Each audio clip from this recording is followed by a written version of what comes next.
বৈশ্বিক জ্বালানি সংকট ও নবায়নযোগ্য জ্বালানি প্রাক বাজেট শীর্ষক আজকের এই প্রেস কনফারেন্সে আপনাদেরকে পুনর্বার শুভেচ্ছা এবং অভিনন্দন।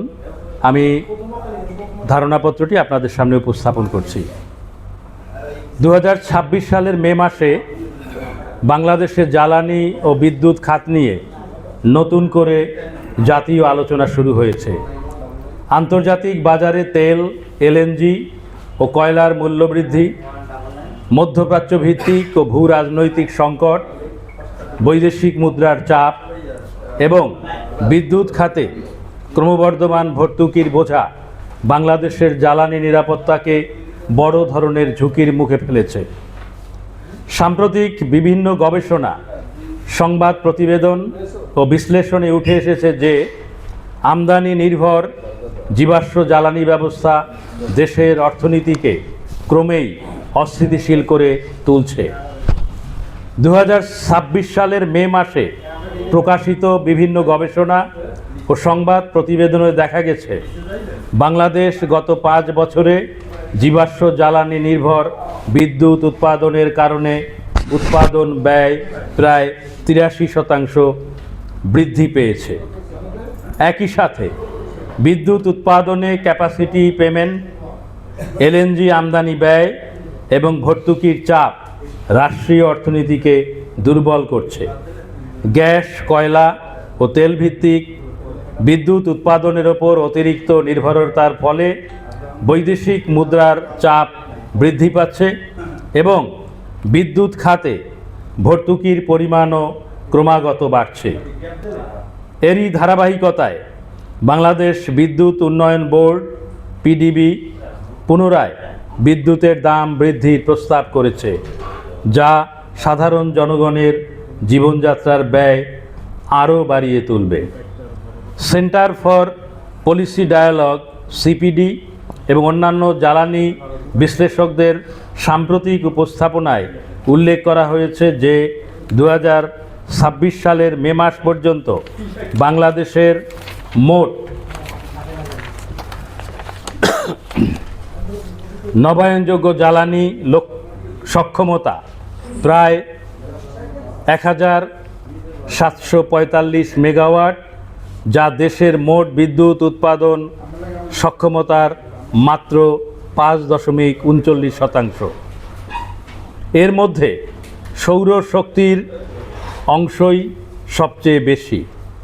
এছাড়া আন্তর্জাতিক সংবাদ মাধ্যম রয়টার্স জানিয়েছে বৈশ্বিক জ্বালানি বাজারের অস্থিরতার কারণে বাংলাদেশ সরকার নতুন করে সৌর বিদ্যুৎ প্রকল্পে বিনিয়োগ বাড়ানোর উদ্যোগ নিয়েছে এবং 495 মেগাওয়াট সৌর বিদ্যুতের নতুন দরপত্র আহ্বান করেছে। বাংলাদেশের বিদ্যুৎ খাতে দীর্ঘদিনের আমদানি নির্ভর নীতি, জীবাশ্ম জ্বালানি কেন্দ্রিক অবকাঠামো এবং নবায়নযোগ্য জ্বালানিতে অপর্যাপ্ত বিনিয়োগ দেশের ভবিষ্যৎ জ্বালানি নিরাপত্তাকে অনিশ্চিত করে তুলছে। একই সাথে বড় সৌরবিদ্যুৎ প্রকল্পগুলোতে ভূমি অধিগ্রহণ, স্থানীয় জনগণের অংশগ্রহণ এবং ন্যায়ভিত্তিক জ্বালানি রূপান্তরের প্রশ্নও সামনে এসেছে। এই প্রেক্ষাপটে জাতীয় বাজেট 2026-27 ঘোষণার আগে নবায়নযোগ্য জ্বালানি খাতে অধিক বরাদ্দ, কর ও শুল্ক সুবিধা, সহজ অর্থায়ন এবং কার্যকর নীতিগত সহায়তার দাবি তুলে ধরতে বৈশ্বিক জ্বালানি সংকট ও নবায়নযোগ্য জ্বালানি প্রাক বাজেট প্রেস কনফারেন্স আয়োজন করা হচ্ছে। প্রেক্ষাপট: বাংলাদেশের বিদ্যুৎ উৎপাদনের বড় অংশ এখনও গ্যাস, কয়লা ও তেল নির্ভর। আন্তর্জাতিক বাজারে মূল্য বৃদ্ধির ফলে বিদ্যুৎ উৎপাদন ব্যয় বাড়ছে এবং এর সরাসরি প্রভাব পড়ছে সাধারণ মানুষের জীবনযাত্রায়।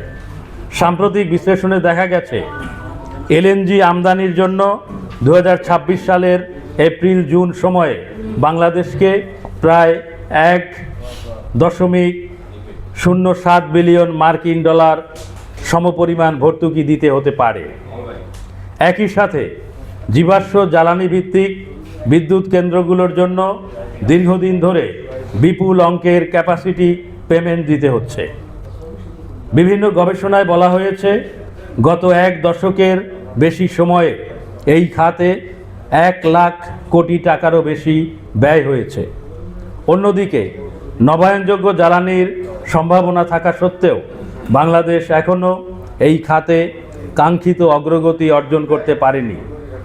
2024-25 এবং 2025-26 অর্থ বছরে ঘোষিত একাধিক নবায়নযোগ্য জ্বালানি প্রকল্প বিনিয়োগ সংকট, নীতিগত জটিলতা এবং গ্রিড সীমাবদ্ধতার কারণে ধীর গতিতে এগিয়েছে।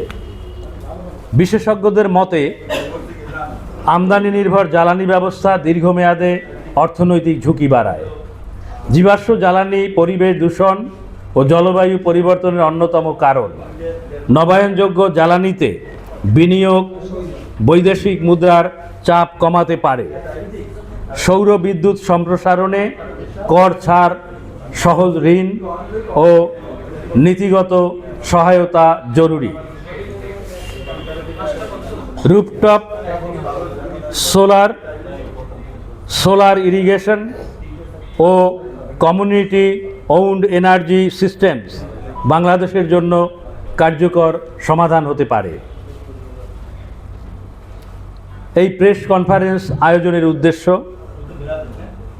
বৈশ্বিক জ্বালানি সংকটের ফলে বাংলাদেশের অর্থনীতি ও সাধারণ মানুষের উপর প্রভাব তুলে ধরা, জীবাশ্ম জ্বালানি নির্ভর বিদ্যুৎ ব্যবস্থার অর্থনৈতিক ও পরিবেশগত ঝুঁকি তুলে ধরা, নবায়নযোগ্য জ্বালানির সম্ভাবনা ও প্রয়োজনীয়তা সম্পর্কে জনসচেতনতা বৃদ্ধি করা, জাতীয় বাজেট 2026-27-এ নবায়নযোগ্য জ্বালানি খাতে অধিক বরাদ্দ, কর ছাড় ও প্রণোদনার দাবি জানানো, নবায়নযোগ্য জ্বালানিতে স্থানীয় সরকার, কমিউনিটি, নারী ও যুব সমাজের অংশগ্রহণের গুরুত্ব তুলে ধরা, গণমাধ্যমের মাধ্যমে নীতি নির্ধারকদের কাছে সুস্পষ্ট দাবি ও সুপারিশ পৌঁছে দেওয়া।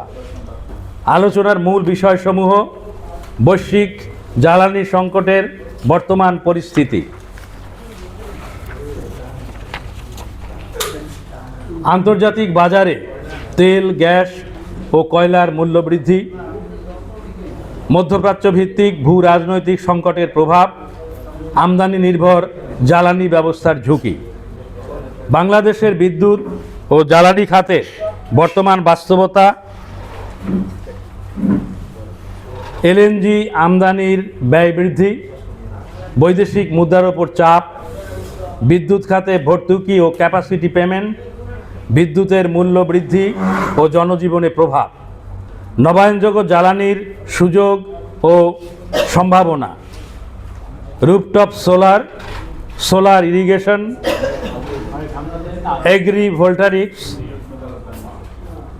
ইলেকট্রোভোল্টারিক্স, নেট মিটারিং সম্প্রসারণ, প্রাক বাজেট প্রত্যাশা ও দাবি, নবায়নযোগ্য জ্বালানির কর ও শুল্ক মওকুফ, সোলার প্যানেল, ব্যাটারি, ইনভার্টার এবং সংশ্লিষ্ট যন্ত্রপাতির আমদানি শুল্ক ও কর সম্পূর্ণরূপে মওকুফ করতে হবে, নবায়নযোগ্য জ্বালানিতে বরাদ্দ বৃদ্ধি,